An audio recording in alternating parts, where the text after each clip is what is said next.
എനിക്ക് രണ്ട് സംശയങ്ങളാണുള്ളത്. ഒന്ന്, ഗ്രാവിറ്റി അസിസ്റ്റിനെ പറ്റിയിട്ടൊന്ന് എക്സ്പ്ലെയിൻ ചെയ്യാവോ? വോയേജർ 1 ഇത്രയും ദൂരം പോകാൻ ഗ്രാവിറ്റി അസിസ്റ്റ് എന്തെങ്കിലും ചെയ്തിട്ടുണ്ടോ എന്നുള്ളതാണ് ഒന്നാമത്തെ ചോദ്യം. രണ്ടാമത്തെ ചോദ്യം, തിയറി ഓഫ് എവരിത്തിങ് യഥാർത്ഥത്തിൽ സയൻറ്റിഫിക് ആണോ എന്നുള്ളതാണ്. അതായത് ക്വാണ്ടം മെക്കാനിക്സും തിയറി ഓഫ് റിലേറ്റിവിറ്റിയും യഥാർത്ഥത്തിൽ എന്തെങ്കിലും കൂട്ടിമുട്ടുമോ എന്നുള്ളതാണ് ഒരു സംശയം. ഗ്രാവിറ്റി അസിസ്റ്റ് എന്ന് പറയുന്നത് നമ്മൾ ഏറ്റവും നല്ല ഉദാഹരണം, നമ്മൾ സൈക്കിൾ ചവിട്ടുമ്പോൾ നമ്മൾ ഇറങ്ങുമ്പോൾ ചവിട്ടാതിരിക്കുകയല്ലേ, അത് ഗ്രാവിറ്റി അസിസ്റ്റാണ്. എന്താണ് അതിൻ്റെ അർത്ഥം? നമ്മൾ ചവിട്ടി താഴോട്ട് ഇറക്കേണ്ട, ഗ്രാവിറ്റി വലിച്ചിറക്കിക്കോളും. ഓക്കെ, ഇതാണ് ബേസിക്കലി ഗ്രാവിറ്റി അസിസ്റ്റ്. അപ്പോൾ എല്ലാ വസ്തുക്കൾക്കും പരസ്പരം ഒരു ആകർഷണമുണ്ട്. അപ്പോൾ നമ്മളിവിടെ നിന്ന് ബഹിരാകാശത്തേക്ക് ഒരു വസ്തുവിനെ അയക്കുമ്പോൾ ഭൂമിയുടെ ഗ്രാവിറ്റി അതിനെങ്ങനെ വലിച്ചുകൊണ്ടിരിക്കുകയാണ്. അപ്പോൾ ആ ഗ്രാവിറ്റിയെ ഓവർകം ചെയ്യാനാണ് നമ്മൾ റോക്കറ്റ് ഇത്രയും എനർജി ചിലവാക്കുന്നത്. അപ്പോൾ അത് നീങ്ങി ബഹിരാകാശത്തിൽ പിന്നെയും കുറേ ദൂരെ എത്തിക്കഴിഞ്ഞാൽ അവിടെ ഇപ്പോൾ ചന്ദ്രനിലേക്കാണ് പോകുന്നതെങ്കിൽ ചന്ദ്രൻ്റെ അടുത്തെത്തുമ്പോൾ ചന്ദ്രൻ്റെ ഗുരുത്വാകർഷണം അങ്ങനെ താഴോട്ട് വലിക്കും. അപ്പോൾ ഈ ഒരു പ്രതിഭാസം യൂണിവേഴ്സിൽ എല്ലായിടത്തും ഉണ്ട് എന്നുള്ളത് കൊണ്ട് നമ്മൾ ഒരു റോക്കറ്റിൻ്റെ സ്വന്തം പവറിൽ ഒരുപാട് ദൂരേക്ക് പോകണമെന്നുണ്ടെങ്കിൽ അത്രയധികം ഫ്യൂവൽ അതിന് സ്റ്റോക്ക് ചെയ്യണം. അപ്പോൾ അങ്ങനെ നമുക്ക് ഒരുപാട് ഫ്യൂവൽ സ്റ്റോക്ക് ചെയ്ത് കഴിഞ്ഞാൽ റോക്കറ്റിന് അത്രയും ഭാരം കൂടും. അപ്പോൾ അത്രയും പണിയെടുത്താലേ അത് മുകളിലേക്ക് വിടാൻ പറ്റുള്ളൂ. അപ്പോൾ അത് ഒരു പരിധിക്കപ്പുറം അത് അത്രയും ഫ്യൂവൽ സ്റ്റോക്ക് ചെയ്യാൻ നമുക്ക് സാധ്യമല്ല. അപ്പോൾ അതിന് നമ്മൾ ചെയ്യുന്നൊരു ടെക്നിക്കാണ് ഗ്രാവിറ്റി അസിസ്റ്റ്. അപ്പം നോക്കുന്നത് മറ്റ് വസ്തുക്കൾ, ആകാശത്തിലെ വലിയ വസ്തുക്കളൊക്കെ എവിടെയൊക്കെ ഏത് സമയത്ത് വരും എന്ന് നമ്മൾ നോക്കുന്നു. എന്നിട്ട് ആ കറക്റ്റ് അതിൻ്റെ പൊസിഷൻ, ഇപ്പോൾ ഒരു ഗ്രഹം ഇങ്ങനെ നീങ്ങി പോവുകയാണ്. ഓക്കെ, അപ്പോൾ അതിൻ്റെ ഈ ഒരു പ്രത്യേക ദൂരത്തിൽ, ഒരു പ്രത്യേക ഡിസ്റ്റൻസിൽ അത് എത്തുന്ന രീതിയിൽ നമ്മളൊരു ബഹിരാകാശ പേടകത്തെ അയച്ചാൽ ഈ സാധനം ഇതിനിങ്ങനെ വലിക്കും. ആ വലിച്ചതിങ്ങനെ നീങ്ങിപ്പോയിക്കൊണ്ടിരിക്കുമ്പോൾ ഈ സാധനം നീങ്ങിപ്പോകുന്നതാണ്, അതങ്ങ് നീങ്ങിപ്പോവും. ഇത് ആ സ്പീഡിൽ, ആ വലിവിൻ്റെ ബലത്തിൽ അതങ്ങ് നീങ്ങിപ്പോകും. അത് കഴിയുമ്പോൾ അപ്പുറത്ത് വേറൊരു ഗ്രഹവും അനുകൂലമായിട്ട് വന്നാൽ അത് ഇതിനെ അങ്ങ് വലിക്കും. അപ്പോൾ അത് കുറേ കൂടെ ദൂരേക്ക് പോകും. അപ്പോഴും ആ ഗ്രഹം അങ്ങ് നീങ്ങിപ്പോകും. ഓക്കെ, ഇങ്ങനെ 1976 എല്ലാ ഔട്ടർ പ്ലാനറ്റ്സും നമുക്ക് അനുകൂലമായിട്ട് വരുന്ന ഒരു ഓറിയൻറ്റേഷൻ ഉണ്ടായിരുന്നു. ആ സമയം കൃത്യമായിട്ട് യൂസ് ചെയ്തു എന്നുള്ളതാണ് വോയേജർ മിഷൻ്റെ സക്സസ്. അപ്പോൾ അത് ഇവിടെ നേരെ ചെല്ലുന്നു, ജൂപ്പിറ്റർ അതിനെ വലിക്കുന്നു. അപ്പോൾ പോകുന്ന വഴിക്ക് ജൂപ്പിറ്ററിനെ കുറിച്ച് കുറേ പടമൊക്കെ എടുത്ത് കുറേ വിവരങ്ങളൊക്കെ ശേഖരിച്ച് ജൂപ്പിറ്റർ വലിച്ചിട്ട് ജൂപ്പിറ്റർ നീങ്ങി പോകും. അപ്പോൾ ഇതും അങ്ങ് നീങ്ങി സ്ട്രെയിറ്റ് ആയിട്ട് പോകുമ്പോഴത്തേക്കും അപ്പുറത്തെ സാറ്റേൺ നിൽക്കുന്നു, സാറ്റേൺ അതിനെ വലിക്കും. അങ്ങനെ എല്ലാ പ്ലാനറ്റ്സിൻ്റെയും പൊസിഷനിങ് അനുകൂലമായിരുന്നു. അതായത് ഒരു 2 കൊല്ലം കഴിഞ്ഞാൽ വോയേജർ ഇങ്ങനെ അയക്കാൻ പറ്റത്തില്ല. അപ്പോൾ ആ ടൈം കറക്റ്റായിട്ട് സംഭവിക്കണം. അതിനാണ് നമ്മൾ ലോഞ്ച് വിൻഡോ എന്ന് വിളിക്കുന്നത്. ആ സമയത്തിൻ്റെ ആനുകൂല്യത്തിന് വേണ്ടി നമ്മൾ വോയേജർ മിഷൻ 2 നടത്തിയിട്ടുണ്ട്. വോയേജർ 1 ഉം 2 ഒരുപോലെ ഇരിക്കുന്ന 2 സ്പേസ് ക്രാഫ്റ്റുകൾ ഉണ്ടാക്കിയിട്ട് അടുത്തടുത്ത് ഏതാനും മാസങ്ങളുടെ ഇടവേളയിലാണ് നമ്മൾ ലോഞ്ച് ചെയ്യുന്നത്. അപ്പോൾ അതാണ് ഗ്രാവിറ്റി അസിസ്റ്റൻറ്റ്. രണ്ടാമത്തെ ചോദ്യം, theory of everything. Theory of everything എന്ന് പറയുന്നത് അങ്ങനെ ഒരു തിയറി ഇപ്പോൾ ഇല്ല. അപ്പോൾ അതുകൊണ്ട് അത് സയൻറ്റിഫിക് ആണോ അല്ലേ എന്ന ചോദ്യത്തിന് ഇപ്പം മീനിങ് ലെസ് ആണ് ആ ചോദ്യം. കാരണം തിയറി ഉണ്ടെങ്കിൽ അത് സയൻറ്റിഫിക് ആണോ അല്ലേ എന്ന് പറയാൻ പറ്റും. പക്ഷേ ക്വാണ്ടം ഫിസിക്സും തിയറി ഓഫ് റിലേറ്റിവിറ്റിയും 2 വ്യത്യസ്ത മേഖലകളിൽ പ്രവർത്തിക്കുന്ന സിദ്ധാന്തങ്ങളാണ്. ക്വാണ്ടം ഭൗതികം വളരെ സൂക്ഷ്മതലത്തിൽ പ്രവർത്തിക്കുന്നത്, ജനറൽ തിയറി ഓഫ് റിലേറ്റിവിറ്റി വലിയ ഗ്രഹങ്ങളുടെയും ബ്ലാക്ക് ഹോളുകളുടെയൊക്കെ തലത്തിൽ പ്രവർത്തിക്കുന്നതാണ്. അപ്പോൾ ഇത് തമ്മിൽ ഒരേ സിദ്ധാന്തത്തിൻ്റെ ഭാഗമാക്കി മാറ്റുക, ഒറ്റ സിദ്ധാന്തമാക്കുക എന്ന് പറയുന്നത് നമുക്കിതുവരെ പൂർണ്ണമായിട്ട് വിജയിക്കാൻ കഴിഞ്ഞിട്ടില്ലാത്തൊരു ഉദ്യമമാണ്. അതിൻ്റെ ആ ഡയറക്ഷനിലാണ് നമ്മൾ ക്വാണ്ടം ഗ്രാവിറ്റി എന്നൊക്കെ പറയുന്ന വാക്കുകൾ കേൾക്കുന്നത്. അത് ഇപ്പോഴും ഓൺ ഗോയിങ് ആണ്. കുറേ പുരോഗതി ഉണ്ടായിട്ടുണ്ട്. പക്ഷേ പൂർണ്ണമായും നമ്മളിതുവരെ സക്സസ്ഫുൾ ആയി എന്ന് പറയാൻ പറ്റില്ല. ആകില്ല എന്ന് പറയാൻ പോകുന്ന കാരണങ്ങളൊന്നും ഇപ്പോൾ ഇല്ല. പക്ഷേ കുറേയേറെ വെല്ലുവിളികൾ ഇനിയും നമുക്ക് പരിഹരിക്കേണ്ടതായിട്ടുണ്ട്. അപ്പോൾ അങ്ങനെ സംഭവിച്ചു കഴിഞ്ഞാൽ നമുക്കതിനെ ഒരു രീതിയിൽ തിയറി ഓഫ് എവരിത്തിങ് എന്ന് വിളിക്കാം. കാരണം പ്രപഞ്ചത്തിലെ കാര്യങ്ങളെല്ലാം നിയന്ത്രിക്കുന്ന 4 ഫണ്ടമെൻ്റൽ ഇൻട്രാക്ഷൻസിൽ ഗ്രാവിറ്റി മാത്രമാണ് നമുക്ക് യോജിപ്പിക്കാൻ കഴിയാതെ മാറി നിൽക്കുന്നത്. അതുകൂടെ ആയിക്കഴിഞ്ഞാൽ നമുക്ക് തിയറി ഓഫ് എവരിത്തിങ് എന്ന് വേണമെങ്കിൽ മനുഷ്യൻ്റെ ഒരു അഹങ്കാരമാണ്, അങ്ങനെ വിളിക്കുമ്പോൾ ഒരു സുഖം, തിയറി ഓഫ് എവരിത്തിങ്, അത്രയേ ഉള്ളൂ. ആ വാക്കൊരു സയൻറ്റിഫിക് അക്കാഡമിക് ലോകത്ത് ആൾക്കാർ ഉപയോഗിക്കുന്നൊരു വാക്കല്ല. നമ്മളത് സാധാരണ മനുഷ്യരോട് സംസാരിക്കുമ്പോഴാണ് പൊതുവെ സയൻറ്റിസ്റ്റുകൾ ഈ തിയറി ഓഫ് എവരിത്തിങ് എന്ന വാക്ക് ഉപയോഗിക്കുന്നത്. സയൻറ്റിസ്റ്റുകൾക്ക് നീ പറഞ്ഞ പോലെ ഇത്രയും കോൺഫിഡൻസ് ഒന്നുമില്ല. അതെ, ഞാൻ നേരത്തെ പറഞ്ഞില്ലേ, കാര്യങ്ങൾ പഠിക്കും തോറും കോൺഫിഡൻസ് കുറയുകയാണ് ചെയ്യുന്നത്. വലിയ ക്ലെയിമുകളൊന്നും അവർ നടത്തില്ല. അപ്പം അങ്ങനെ വേണമെങ്കിൽ നമുക്ക് വിളിക്കാം എന്നേ ഉള്ളൂ. വേറെ ചോദ്യങ്ങളെങ്കിൽ നമുക്ക്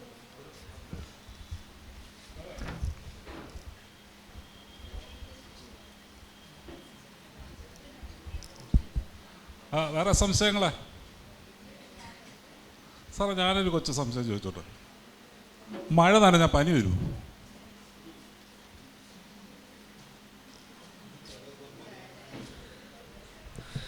മഴ നനഞ്ഞാൽ പനി വരുമോ എന്ന് പറയുന്നത് കൊച്ചു സംശയമല്ല. 2 വാക്കും പ്രധാനമാണ്. എന്താണ് മഴ, എന്താണ് പനി? പനി എന്ന് പറയുന്നത് ഒരു രോഗലക്ഷണമാണ്. പനിയെ രോഗമായിട്ടല്ല നമ്മൾ കണക്കാക്കുന്നത്. ശരീരത്തിലെ പല രോഗാവസ്ഥകളുടെയും ഒരു ലക്ഷണമാണ് പനി. ഏറ്റവും പ്രധാന ഇൻഫെക്ഷൻസാണ്. ശരീരത്തിൽ പുറമെ നിന്ന് ഏതൊക്കെയോ സൂക്ഷ്മജീവികൾ കടന്നുകൂടിയിരിക്കുന്നു. അവയുടെ എണ്ണം കൂടിക്കൊണ്ടിരിക്കുകയാണ്. അവയുടെ എണ്ണം കൂടിക്കൂടി ശരീരത്തിൻ്റെ പ്രവർത്തനങ്ങളെ അവതാളത്തിലാക്കുന്ന ലെവലിലേക്ക് പോകുമ്പോൾ ശരീരം അലർട്ടാവും. അപ്പോൾ ശരീരം ഈ അണുക്കളെ പുറത്താക്കാനുള്ള മെക്കാനിസം പ്രവർത്തിപ്പിക്കും. അതിൻ്റെ ഫസ്റ്റ് മെക്കാനിസം എന്ന് പറഞ്ഞാൽ ശരീരത്തിൻ്റെ താപനില ഉയർത്തുക എന്ന് പറയുന്നതാണ്. കാരണം താപനില കൂടുമ്പോൾ ഈ സൂക്ഷ്മജീവികളുടെ ഈ പ്രജനനം എന്ന് വിളിക്കാമെന്ന് എനിക്ക് അറിഞ്ഞൂടാ, അതിൻ്റെ ഡ്യൂപ്ലിക്കേഷൻ പ്രോസസ്സ് സ്ലോ ആവും. അവയ്ക്ക് പെട്ടെന്ന് ഇങ്ങനെ മൾട്ടിപ്ലൈ ചെയ്യാൻ പറ്റത്തില്ല. പിന്നെ നമ്മുടെ പ്രതിരോധശേഷി, ഈ അണുക്കളെ കൊല്ലാനുള്ള നമ്മുടെ കുറേ പ്രതിരോധ സംവിധാനങ്ങളൊക്കെ ഉണ്ട്, അതെല്ലാം കൂടുതൽ ആക്റ്റീവ് ആകും. അപ്പോൾ അതിനുള്ളൊരു ടെക്നിക്കാണ് പനി അല്ലെങ്കിൽ ടെമ്പറേച്ചർ കൂട്ടുന്നത്. അപ്പോൾ അതിനെയാണ് നമ്മൾ നാടൻ ഭാഷയിൽ പനി എന്ന് വിളിക്കുന്നത്. ഇനി മഴ. എന്താണ് മഴ? മഴ വെള്ളം മുകളിൽ താഴേക്ക് വരുന്നതാണ്. അന്തരീക്ഷത്തിൽ കൂടെ വെള്ളം മുകളിൽ താഴേക്ക് വരുമ്പോഴാണ് നമ്മളതിനെ മഴ എന്ന് വിളിക്കുന്നത്. അത് ഷവറിൽ നിന്ന് വരുന്നത് നമ്മൾ ഷവറിന് മഴ എന്ന് വിളിക്കുന്നില്ല. അത് അന്തരീക്ഷത്തിൽ കൂടെ അല്ല വരുന്നത്, തൊട്ടടുത്താണെന്നുള്ളതാണ്. അന്തരീക്ഷത്തിൽ കൂടെ വരുമ്പോൾ മഴവെള്ളത്തിൽ അന്തരീക്ഷത്തിലുള്ള പലതും കലരാം. അതിനകത്ത് ചിലപ്പോൾ രോഗാണുക്കളുണ്ടാവാം, ചിലപ്പോൾ ഒന്നും കാണത്തില്ല, ചിലപ്പം പൊടി പടലങ്ങളായിരിക്കും, എന്തുകൊണ്ടാവാം. ഈ ചങ്ങനാശ്ശേരിയാണ് പഴയ ചുവന്ന ബ്ലഡ് ഡ്രെയിനിൻ്റെ സോഴ്സ്.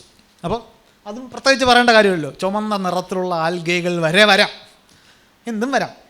അതിൽ നമുക്ക് ദോഷകരമായിട്ടുള്ള എന്തെങ്കിലും രോഗാണുക്കൾ വന്നാൽ സ്വാഭാവികമായിട്ടും നമ്മൾ ഇൻഫെക്റ്റഡ് ആവും, പനി വരും. പക്ഷേ അത് മഴ കാരണമല്ല, രോഗാണു കാരണമാണ്. ആ മഴയിൽ രോഗാണുക്കളൊന്നും ഇല്ലെങ്കിൽ പനിയും വരില്ല. ഓക്കെ, അപ്പോൾ അതുകൊണ്ട് മഴ നനഞ്ഞാൽ പനി വരാം, മഴ നനയാതെയും പനി വരാം. മഴ നനഞ്ഞു വന്നതുകൊണ്ട് പനി വരുമെന്ന് നിർബന്ധമില്ല. പുതുമഴ എന്ന് നമ്മൾ പറയത്തില്ലേ, ആ മഴ അധികം മഴ ഇല്ലാതിരിക്കുന്ന സമയത്ത് പെട്ടെന്ന് മഴ പെയ്ത് കഴിഞ്ഞാൽ അതിൽ ആകാശത്ത് സസ്പെൻഡ് ചെയ്തിരിക്കുന്ന പല ഐറ്റംസും അതിൽ കയറിഞ്ഞ് പോരും. നല്ല മഴ 2 ദിവസം പെയ്ത് കഴിഞ്ഞാൽ ഇതെല്ലാം താഴെ പോരും. ഈവൻ അന്തരീക്ഷത്തിൽ തങ്ങി നിൽക്കുന്ന പൊടിപടലം ഉൾപ്പെടെ മണ്ണിലൊന്ന് സെറ്റിൽ ചെയ്യും. അതാണ് ഈ മഴ കഴിഞ്ഞിട്ട് ഫോട്ടോ എടുക്കുമ്പോൾ നല്ല ക്ലിയർ ആയിരിക്കും. കാരണം അന്തരീക്ഷം ക്ലിയർ ആവും, പൊടിയെല്ലാം താഴെ ഒന്ന് സെറ്റിൽ ചെയ്യും. അപ്പോൾ അതിനകത്ത് രോഗാണുക്കളുണ്ടെങ്കിൽ പരും. അപ്പോൾ മഴ നനയണോ വേണ്ടെന്നുള്ളത് നോക്കിയും കണ്ടുമൊക്കെ തീരുമാനിക്കും.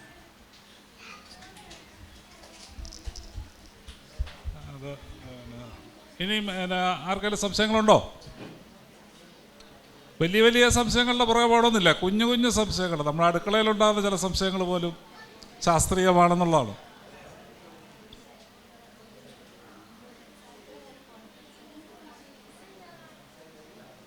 ഉണ്ടോ?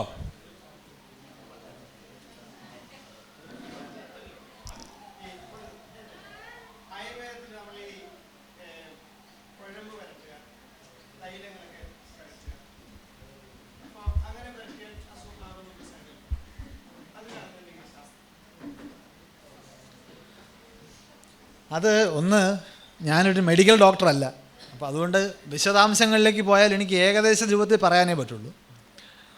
ഈ കുഴമ്പ് എന്ന് പറഞ്ഞ സംഗതി, ഓയിലുമായിട്ട് ബന്ധപ്പെട്ട സംഗതികളെക്കുറിച്ച് നമ്മൾ സംസാരിക്കുമ്പോൾ നമ്മുടെ ശരീരം പൊതുവെ എണ്ണ എങ്ങനെ അധികം അബ്സോർബ് ചെയ്യാൻ പറ്റുന്ന രീതിയിലുള്ളതല്ല. എണ്ണയെന്നല്ല, വെള്ളം അകത്തൊക്കെ പോലെ ശരീരത്തിന് ഈ വരുന്നതെല്ലാം അകത്തേക്ക് ആഗിരണം ചെയ്യുന്നത് ശരീരം എന്ന നിലയിൽ വലിയ അപകടം പിടിച്ചൊരു പ്രവണതയാണ്. നമുക്ക് വെള്ളത്തിൽ ഇറങ്ങാൻ പറ്റില്ല, വെള്ളം അകത്ത് കയറി പോകത്തില്ലേ, വീർത്തു പോകും. അപ്പോൾ സ്കിൻ അത്യാവശ്യം നല്ലൊരു എന്താണ് ഈ ഭയങ്കര നല്ലൊരു ബാരിയറാണ്. അങ്ങനെ ഒന്നും അകത്തോട്ട് കയറി പോകത്തില്ല. അപ്പോൾ നമ്മൾ എണ്ണയുടെ രൂപത്തിൽ എന്തെങ്കിലും തേച്ച് കഴിഞ്ഞാൽ അതിൽ നിന്നും അകത്തേക്ക് കാര്യമായ ഒന്നും കയറിപ്പോകാനുള്ള അല്പം ചെറിയ അംശത്തിലൊക്കെ കയറി പോകും. കുറേ നേരം ചെയ്യുകയും വലിയ അളവിൽ അപ്ലൈ ചെയ്യുകയൊക്കെ ചെയ്ത് കഴിഞ്ഞാൽ കുറച്ച് അകത്തേക്ക് പോകും. പക്ഷേ ഈ തെറാപ്യൂട്ടിക് ആക്ഷൻ എന്ന് പറയുന്നത് ഒരു രാസവസ്തു അകത്ത് ചെന്ന് അത് ശരീരത്തിൻ്റെ ഏതെങ്കിലും ഒരു ഭാഗത്ത് ഒരു പ്രത്യേക ഫലം ഉണ്ടാക്കിയാലേ തെറാപ്യൂട്ടിക്, അത് അതിനൊരു ചികിത്സ ആക്കി മാറ്റണമെന്നുണ്ടെങ്കിൽ അതിനെന്തെങ്കിലും ഫലം വേണം. അത്രയും അളവിൽ പോകണമെന്നുണ്ടെങ്കിൽ തൊലിയിൽ പുരട്ടുക എന്ന് പറയുന്നത് ഒരു നല്ല ടെക്നിക്കല്ല. പക്ഷെ നമ്മൾ ഈ വിക്സും അങ്ങനെയുള്ള ഐറ്റംസൊക്കെ പുരട്ടും. അതെന്തിനാണ്? പെയിനാണ്. അത് വിക്സ് അടിസ്ഥാനമായിട്ട് ചെയ്യുന്നത് കുറച്ച് വേദന അവിടെ ഉണ്ടാക്കലാണ്. ശരീരം ഈ വേദനയിലോട്ട് ഫോക്കസ് ചെയ്യുമ്പോൾ മറ്റേ വേദന അങ്ങ് സപ്രസ്ഡ് ആയി പോകും. അപ്പോൾ അതുകൊണ്ട് അവിടെ ഒരു എരിച്ചിലുണ്ടാക്കും. നിങ്ങൾ ആ വിക്സിന് ആ എരിച്ചിലില്ലെങ്കിൽ നിങ്ങൾ ഇടുമോ? ആ എരിച്ചില്ല അതിൻ്റെ ഫലം, അല്ലാത്തത് മരുന്നല്ല. അതിൽ തന്നെ എഴുതിയിട്ടുണ്ട്, അതുകൊണ്ട് ചികിത്സിക്കാൻ പറ്റത്തില്ല. ഓക്കെ, അപ്പോൾ ഈ പിന്നെ വേറൊരു ഗുണമുണ്ട്. മനുഷ്യന് ഈ ഇട്ടിങ്ങനെ തടവി കൊടുക്കുന്നൊരു പരിപാടിയില്ലേ, ഈ തടവി കൊടുക്കുക എന്ന് പറഞ്ഞാൽ നിങ്ങൾ ബ്ലഡ് സർക്കുലേഷൻ കുറച്ച് കൂട്ടും. കൂട്ടുമ്പോൾ രണ്ട് കാര്യങ്ങളുണ്ട്. ബ്ലഡ് സർക്കുലേഷൻ കൂടുമ്പോൾ കുറച്ചൊരു ഈസിനെസ് നമുക്ക് ഫീൽ ചെയ്യും. രണ്ടൊരു പ്ലാസിബോ എഫക്റ്റ്, നമുക്കൊരു ആശ്വാസം കിട്ടും ഒരാൾ നമുക്കിങ്ങനെ തടവി തരുമ്പോൾ. അതിന് സൈക്കോളജിക്കൽ ഇഫക്റ്റും കൂടെ ഉണ്ട്. അതിനപ്പുറം തൊലി കൂടെ അകത്ത് എന്നതൊരു രാസപ്രവർത്തനത്തിലൂടെ എന്തെങ്കിലും ഒരു തെറാപ്യൂട്ടിക് ആക്ഷൻ ഉണ്ടാക്കാനുള്ള സാധ്യത, നിങ്ങൾക്ക് എന്തെങ്കിലും മരുന്ന് അകത്തെത്തിക്കണമെന്നുണ്ടെങ്കിൽ ഇതൊരു നല്ല മാർഗ്ഗമല്ല.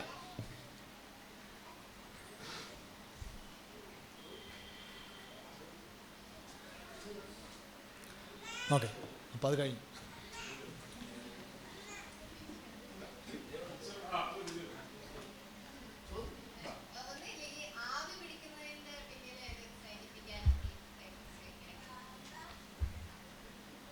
ആവി പിടിക്കാറുണ്ടോ? ആവി ഒന്ന് ഇത് ഹോട്ട് എയറാണ് നമ്മൾ അകത്തേക്ക് എടുക്കുന്നത്, ഹ്യൂമിഡ് ഹോട്ട് എയർ. പിന്നെ ഈ അകത്തേക്ക് ചെല്ലുമ്പോൾ നിങ്ങൾക്ക് എവിടെ തോട്ടിൽ ഈ ഭാഗത്തൊരു ഇൻഫെക്ഷൻ ഉണ്ടെങ്കിൽ അവിടുത്തെ ആ രോഗാണുക്കളുടെ ആ ആക്ഷൻ ഒന്ന് സ്ലോ ആവും. ഓക്കെ, പിന്നെ ഇതിനകത്ത് ഹ്യൂമിഡിറ്റി ഉണ്ട്. ഹ്യൂമിഡിറ്റി അകത്തേക്ക് ചെല്ലുമ്പോൾ നിങ്ങൾക്ക് കുറച്ചുകൂടെ ഒരു സോഫ്റ്റ്നെസ്സും എന്താ പറയുക, ഒരു വെറ്റ് ഫീലിംഗ് അകത്തേക്ക് ഈ ഭാഗത്തൊക്കെ കിട്ടുമ്പോൾ നമുക്കൊരു സുഖം ഫീൽ ചെയ്യും. ഓക്കെ, അതിന് പ്രത്യേകിച്ച് ഇപ്പം നിങ്ങൾക്ക് മൂക്കടപ്പ് വരുന്നത് എങ്ങനെയാണ്?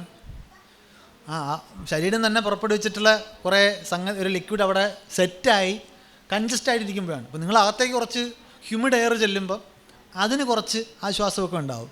അടിസ്ഥാനമായിട്ട് നിങ്ങൾ ചൂടുവെള്ളം കുടിക്കുന്നത് മൂക്കിൽ കൂടെ കുടിക്കുന്ന പോലെ വിചാരിച്ചാൽ മതി. ചൂടുവെള്ളം കുടിക്കുമ്പോൾ തൊണ്ടയ്ക്ക് ഒരു ആശ്വാസം തോന്നുന്നില്ലേ? ഒരു കരകരപ്പുള്ളപ്പം ഇച്ചിരി ചൂടുവെള്ളം കുടിക്കുമ്പോൾ ഉണ്ട് അതേ എഫക്റ്റ് തന്നെ. നിങ്ങൾ അതിൻ്റെ കൂടെ അതുകൊണ്ട് പ്രത്യേകിച്ച് ഇഫക്റ്റ് ഉണ്ട്. എന്താണ്? ആശ്വാസം തരും, പക്ഷെ ചികിത്സയാവില്ല. ചികിത്സയും ആശ്വാസം തമ്മിലുള്ള വ്യത്യാസം എന്താണ്? ചികിത്സ നിങ്ങൾക്ക് രോഗമുണ്ടാക്കുന്ന കാര്യത്തെ അഡ്രസ്സ് ചെയ്ത് ഇല്ലാതാക്കുമ്പോഴാണ് ചികിത്സ എന്ന് പറയുന്നത്. ആശ്വാസം എന്ന് പറഞ്ഞാൽ രോഗമുണ്ടാക്കുന്ന ഡിസ്കംഫർട്ട് കുറയ്ക്കുക എന്ന് പറയുന്നത്. അത് നമുക്ക് ആശ്വാസം തോന്നും. ചിലപ്പോൾ നമ്മൾ നല്ല പനിയുള്ളപ്പോൾ ഒരു സിനിമ കണ്ടുകൊണ്ടിരുന്ന പനി കുറയും. പനി കുറയില്ല, ആ പനി നമുക്കുണ്ടാക്കുന്നൊരു ബുദ്ധിമുട്ട് കുറയും. കാരണം നമ്മൾ ശ്രദ്ധ മാറിപ്പോകും. അതാണ്. അപ്പം ഒരേ അസുഖം എല്ലാവർക്കും ഒരുപോലെ അല്ലല്ലോ. ചില ആൾക്കാരുണ്ടല്ലേ പനി പിടിച്ച് കഴിഞ്ഞാൽ പിന്നെ സ്വഭാവമൊക്കെ മാറും, മൊത്തത്തിൽ നമ്മൾ ഇറിറ്റബിൾ ആയിരിക്കും. ചില ആൾക്കാർ പനിയും കൊണ്ട് നടക്കും. എന്ന് പറഞ്ഞാൽ ആ അസുഖം അവർക്കുണ്ടാക്കുന്ന ഡിസ്കംഫർട്ട് ലെവൽ വ്യത്യാസമുണ്ട്. അതിനവർ സൈക്കോളജിക്കലി കാണുന്നതും വ്യത്യാസപ്പെട്ട രീതിയിലായിരിക്കും. അങ്ങനെ കുറേ ഫാക്ടേഴ്സ്. അസുഖം എന്നുള്ള വാക്കും ഏതാ ഡിസ്ഈസ് എന്നല്ലേ നമ്മൾ പറയുന്നത്? ഡിസ്ഈസ്, ഈസ് എന്ന് പറഞ്ഞാൽ എന്താണ്? നമ്മൾ ഈസി ആയിട്ട് പോകും.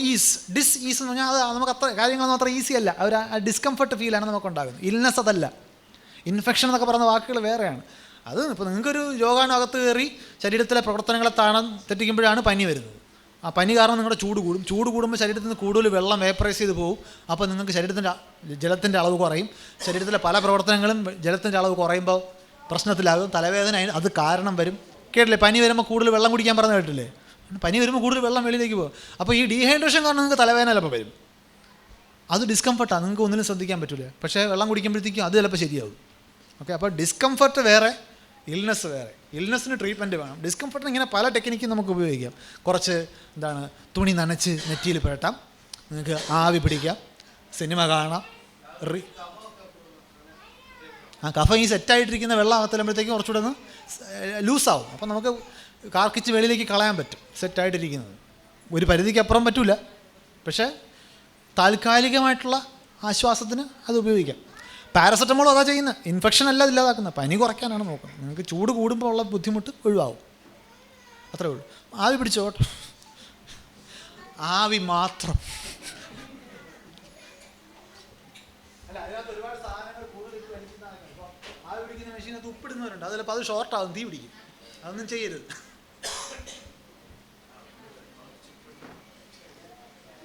ഇനിയും കൂടുതലായിട്ട് ആർക്കെങ്കിലും സംശയങ്ങളുണ്ടോ?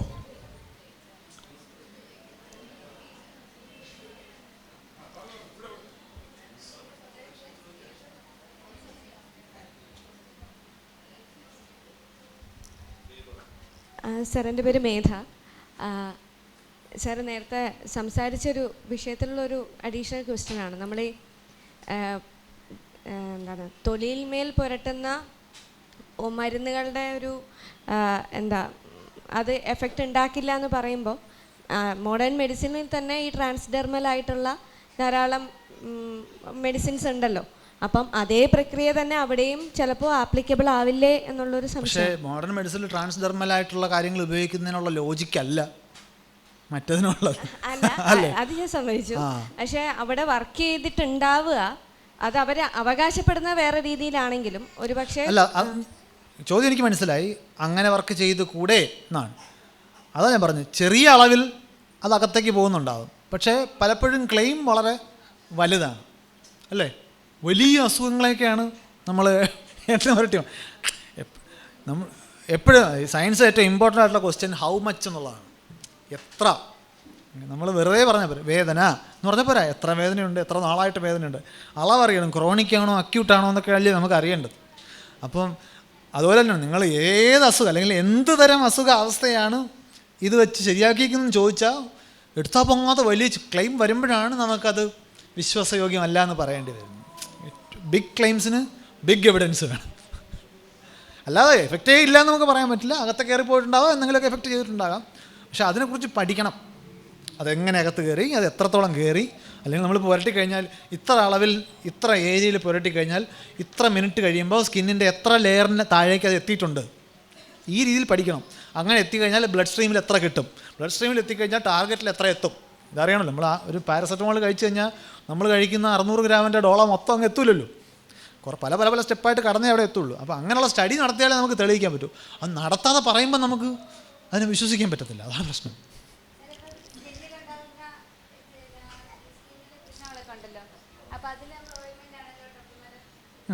അത് സ്കിന്നിലുണ്ടാകുന്ന പ്രശ്നങ്ങൾ തീർച്ചയായിട്ടും ആണ്. അത് അതിൻ്റെ പ്രശ്നം സ്കിന്നിൻ്റെ മുകളിലാണ്. നമ്മൾ വെളിയിൽ ശ്രദ്ധിച്ചിട്ടില്ല, ഏറ്റവും കൂടുതൽ റിലാക്സ്ഡ് ആയിട്ടിരിക്കുന്ന ഡോക്ടർ ഏത് സ്പെഷ്യലിസ്റ്റാണ്? ഡെർമറ്റോളജിസ്റ്റാണ്. കാരണം ആരും മരിക്കാൻ പോകുന്നുള്ള കേസൊന്നും അവിടെ കൊണ്ടുവരത്തില്ല അല്ലേ. ഇത് വെളിയിലാണ് പ്രശ്നം. അപ്പോൾ അത് അവിടെ തന്നെ പരിഹരിക്കാൻ പറ്റുള്ളൂ. ഇനി വെളിയിലുള്ളൊരു പ്രശ്നം ഉണ്ടാകുന്നതിന് അടിയുന്നൊരു റീസൺ ഉണ്ടെങ്കിൽ നമുക്ക് മരുന്ന് കൊടുക്കാം. ഈ ഓയിൻമെൻ്റൊക്കെ ഇടുന്ന വെളിയിലുള്ള പ്രശ്നമൊക്കെ തന്നെയാണ്. ഇപ്പോൾ നമ്മൾ കണ്ണിൽ എന്തെങ്കിലും ഇൻഫെക്ഷൻ നമ്മൾ കണ്ണിലേക്ക് ഡ്രോപ്പ് ഒഴിക്കുന്നില്ലേ, അകത്തുനിന്നല്ലല്ലോ, അവിടെ തന്നെയുള്ള ഇൻഫെക്ഷൻ ആയിരിക്കും പരിഹരിക്കാൻ ശ്രമിക്കുന്നത്. മുറിവുണ്ടായി കഴിഞ്ഞാൽ അകത്തുനിന്നല്ല പ്രശ്നം വരുന്നത്, വെളിയിൽ നിന്നാണ്. അപ്പോൾ അവിടെ നമ്മൾ ഓയിൻമെൻ്റ് ഇട്ട് ആ ഇൻഫെക്ഷനെ തടയാൻ ശ്രമിക്കുക എന്നുള്ളതാണ് അത് ചെയ്യുന്നത്. അപ്പം അതൊക്കെ തീർച്ചയായിട്ടും അങ്ങനെ തന്നെ വർക്ക് ചെയ്യുള്ളൂ.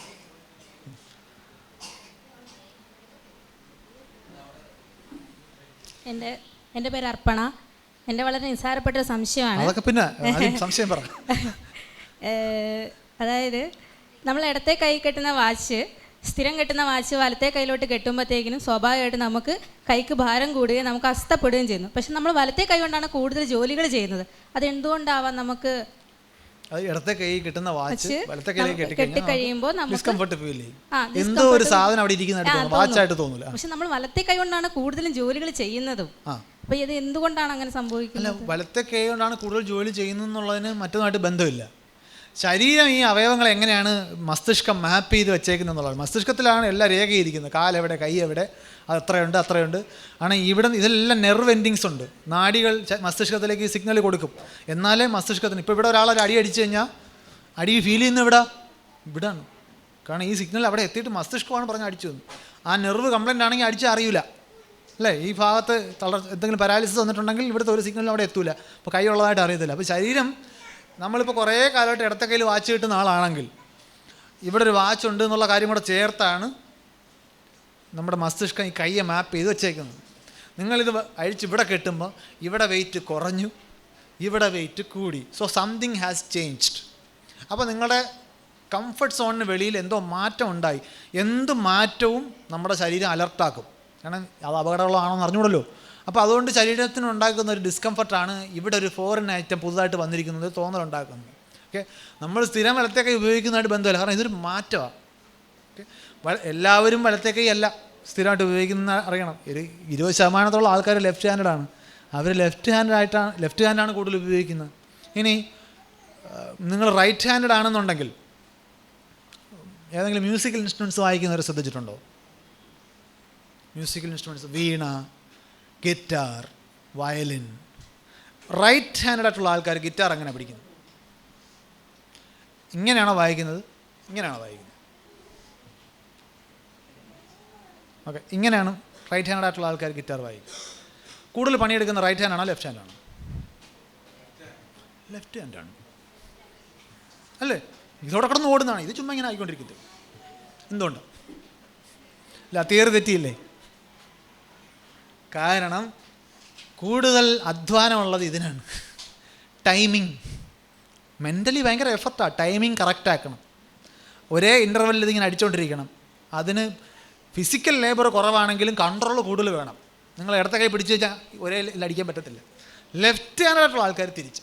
അപ്പോൾ അതുകൊണ്ട് കൂടുതൽ പണിയെടുക്കുന്നത് കൊണ്ട് മസ്തിഷ്കത്തിന് പണി കൂടുതലാണെന്നോ ഒന്നും അർത്ഥമില്ല. അത് ഓരോ കേസിലും ഡിഫറെൻ്റ് ആയിരിക്കും. ഓക്കെ, വേറെ ചോദ്യമുണ്ടോ? സാറേ, എൻ്റെ പേര് വിനയേന്ദ്രൻ. എനിക്ക് 2 സംശയങ്ങളുണ്ടെന്ന്. ഒന്ന്, നമ്മുടെ ഈ സെലസ്റ്റിയൽ ബോഡീസ് എല്ലാം എന്തുകൊണ്ടാണ് സ്പെറിക്കൽ ഷേപ്പ് ആയിരിക്കുന്നത്? സിമ്പിൾ റീസൺ, ഗ്രാവിറ്റിയാണ്. അത് ഒരു പരിധിക്കപ്പുറം വലിപ്പമുള്ള വസ്തുക്കൾക്ക് സ്വന്തം ഗ്രാവിറ്റി കാരണം ഒരു കോമൺ കേന്ദ്രത്തിലേക്ക് ഞെരിയും. അതിന് ഒരു പരിധിക്കപ്പുറം വലിപ്പം വന്നാലേ ഉള്ളൂ. വലിപ്പം കുറവാണെങ്കിൽ ആ സ്വന്തം ഗ്രാവിറ്റി അത്രയും സ്ട്രോങ് ആയിരിക്കത്തില്ല. ഇപ്പോൾ ആസ്ട്രോയിഡുകൾക്ക് സ്ഫെറിക്കൽ ഷേപ്പ് ഇല്ല, കാരണം അവ ചെറിയ വസ്തുക്കളാണ്. ഉൽക്കകൾ വലിപ്പം കുറവാണ്, അതുകൊണ്ട് അവയ്ക്ക് സ്വന്തം ഗ്രാവിറ്റി അത്രയും ഫീൽ ചെയ്യത്തില്ല. പക്ഷേ ഒരു പരിധിക്കപ്പുറം ജീൻസ് മാസ് എന്നാണ് വിളിക്കുന്നത്. അത്രയും മാസ് ഉണ്ടെങ്കിൽ അതിന് സ്വാഭാവികമായിട്ടും സ്ഫെറിക്കൽ ഷേപ്പിൽ വന്നേ പറ്റൂ. അതുകൊണ്ടാണ് ആകാശത്തെ എല്ലാ വസ്തുക്കളും ഓട്ടോമാറ്റിക്കായിട്ട് സ്ഫെറിക്കലാകുന്നത്. നക്ഷത്രങ്ങളും പ്ലാനറ്റ്സും സാറ്റലൈറ്റ്സും ഒക്കെ എല്ലാം ഗ്രാവിറ്റി തന്നെയാണ് എൻ്റെ കാരണം. രണ്ടാമത്തെ ചെറിയ ചോദ്യമാണ്. നമ്മൾ വെള്ളം തിളയ്ക്കുന്നത് 100 ഡിഗ്രി സെൻറ്റിഗ്രേഡാണ്. 100 ഡിഗ്രി സെൻറ്റിഗ്രേഡിലാണ് അത് ആവിയായി മാറുന്നത്. പക്ഷേ നമ്മൾ വീടുകളിലൊക്കെ തുണി അലക്കി അയലിട്ട് കഴിഞ്ഞാൽ 100 ഡിഗ്രി സെൻറ്റിഗ്രേഡിലല്ല അതിൻ്റെ തുണി ഉണങ്ങുന്നത്. അതെന്തുകൊണ്ടാണ്? അത് ഈ വെള്ളം ആവിയാകുന്ന 100 ഡിഗ്രിയിലല്ല, വെള്ളം തിളയ്ക്കുന്ന താപനിലയാണ് 100 ഡിഗ്രി. തമ്മിൽ വ്യത്യാസമുണ്ട്. അതായത് വേപ്പറൈസേഷൻ, ഇവാപ്പറേഷൻ, ബോയിലിംഗ്, ഇത് 3 വേറെ വേറെ വാക്കുകളാണ്. ഇവാപ്പറേഷനെയും ബോയിലിങ്ങിനെയും കൂടെ ചേർത്താണ് നമ്മൾ വേപ്പറൈസേഷൻ എന്ന് വിളിക്കുന്നത്. അതായത് ദ്രാവക അവസ്ഥയിലിരിക്കുന്ന ജലം വാതകാവസ്ഥയിലേക്ക് മാറുന്നതിനെയാണ് നമ്മൾ ജനറലി ഇവാപ്പറേഷൻ എന്ന് വിളിക്കുന്നത്. അത് ഈ ഒരു പാത്രത്തിൽ വെള്ളം എടുത്തു കഴിഞ്ഞാൽ ജല തന്മാത്രകളാണ് അതിനകത്തുള്ളത്. ഈ തന്മാത്രകളെല്ലാം ചലിക്കുന്നുണ്ട്. എല്ലാ തന്മാത്രകളും ഒരേ വേഗത്തിലല്ല ചലിക്കുന്നത്. ചിലത് ഭയങ്കര സ്പീഡിലായിരിക്കും, ചിലത് വളരെ പതിയായിരിക്കും, ഭൂരിഭാഗം ഒരു ആവറേജ് റേഞ്ചിലായിരിക്കും. ഈ നല്ല സ്പീഡിൽ ചലിക്കുന്ന തന്മാത്രകൾ മുകളിൽ നിന്ന് ഇങ്ങനെ എസ്കേപ്പ് ചെയ്തുകൊണ്ടിരിക്കും. അത് വേപ്പറൈസേഷനാണ്.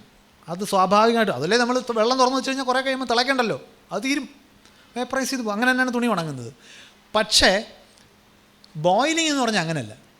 ഈ വേപ്പറൈസേഷൻ സർഫസിൽ നിന്ന് മാത്രമേ നടക്കൂ. നിങ്ങളിതിനെ ചൂടാക്കി ബോയിലിംഗ് പോയിൻ്റ് എന്ന് പറയുന്ന താപനിലയ്ക്ക് മുകളിൽ എത്തിച്ചു കഴിഞ്ഞാൽ ഇതിലുള്ള മുഴുവൻ തന്മാത്രകൾക്കും വെളിയിൽ പോകാനുള്ളൊരു ടെൻഡൻസി വരും. അപ്പോൾ അത് അടിയിൽ നിന്ന് ഉൾപ്പെടെ രക്ഷപ്പെടാൻ തുടങ്ങും. അതാണ് വെള്ളം കിടന്ന് വെട്ടിത്തിളയ്ക്കുന്നത് ബോയിൽ ചെയ്യുമ്പോൾ. അല്ലാതെ നിങ്ങൾ ചൂടാക്കിയ മുകളിൽ നിന്ന് ഇങ്ങനെ പൊയ്ക്കൊണ്ടിരിക്കും.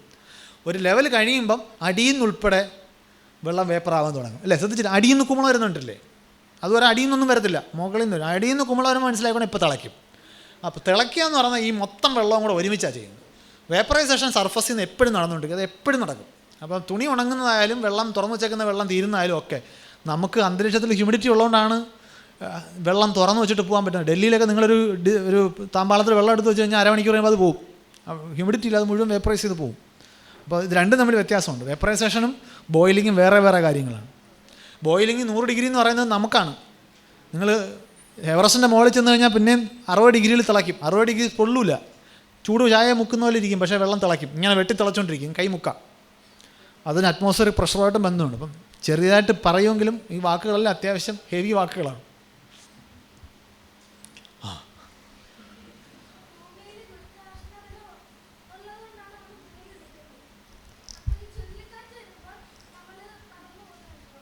ഭൂമിയിൽ ഗുരുത്വാകർഷണം ഉള്ളതുകൊണ്ടാണ് നമുക്ക് നിൽക്കാൻ പറ്റും, എല്ലാ വസ്തുക്കളോടും നിൽക്കുന്നത്. ചുഴലിക്കാറ്റ് വരുമ്പോൾ ഗുരുത്വാകർഷണത്തെക്കാൾ വലിയ ബലം അതിന് എതിരെ പ്രവർത്തിക്കും. അപ്പം നമുക്ക് നമ്മുടെ ശരീരത്തിന് അറിയാവുന്നത് ശരീരത്തിന് മൊത്തം എത്ര ബലം പ്രവർത്തിക്കുന്നുണ്ടെന്നാണ്. അത് ഗുരുത്വാകർഷണമാണോ അല്ലെന്ന് നമുക്കറിയണ്ടോ. ഇപ്പം നിങ്ങൾ ബസ്സിൽ യാത്ര ചെയ്യുന്നുണ്ടല്ലേ, താഴോട്ട് ഗ്രാവിറ്റി ഉണ്ടല്ലോ, പക്ഷേ ബസ് വളവ് വളയുമ്പോൾ നമ്മൾ സൈഡിലോട്ട് ചെന്ന് ഞെരുങ്ങത്തില്ലേ? എന്തുകൊണ്ടാണ്? Centrifugal force. ഗുരുത്വാകർഷണ സെൻട്രിഫ്യൂഗൽ ഫോഴ്സ് തമ്മിൽ മത്സരിക്കുമ്പം സെൻട്രിഫ്യൂഗൽ ഫോഴ്സ് ജയിച്ചു. അപ്പോൾ നമ്മൾ സൈഡിലേക്ക് കൊണ്ട് ഞെരിക്കും. ഓക്കെ, അപ്പോൾ ശരീരത്തിന് മൊത്തം അനുഭവപ്പെടുന്ന ബലം എത്ര, അതാണ് നമുക്ക് ശരീരത്തിന് എന്ത് സംഭവിക്കും തീരുമാനിക്കുന്നത്. ഗുരുത്വാകർഷണം ഉണ്ടെങ്കിൽ ഇല്ലെങ്കിൽ അതിനേക്കാൾ സ്ട്രോങ് ആയിട്ടൊരു ബലം ഉണ്ടെങ്കിൽ എന്ത് സംഭവിക്കും? അതും അഫക്റ്റ് ചെയ്യും. നിങ്ങൾ ഇവിടെ ഇരുത്തി സ്പീഡിന് കറക്കി കഴിഞ്ഞാൽ വെളിയിലോട്ട് തെറിച്ച് പോകത്തില്ലേ? ഗുരുത്വാകർഷണം ഉണ്ടെങ്കിൽ സൈഡിലോട്ടല്ലേ പോകുന്നത്. എന്തുകൊണ്ടാണ്? അത് കൂടുതൽ സ്ട്രോങ് ആയതുകൊണ്ട്. അത് ന്യൂട്ടൻ്റെ ചലന നിയമം കൂടെ പഠിച്ചാലേ മനസ്സിലാവുള്ളൂ. ഏത് എത്രാം ക്ലാസ്സിലെ മോള്? ഉടനെ 2 കൊല്ലം കഴിയുമ്പോൾ പഠിക്കും. 2 ബർത്ത്ഡേ കൂടെ കഴിയുമ്പം നമ്മൾ അവിടെ എത്തും.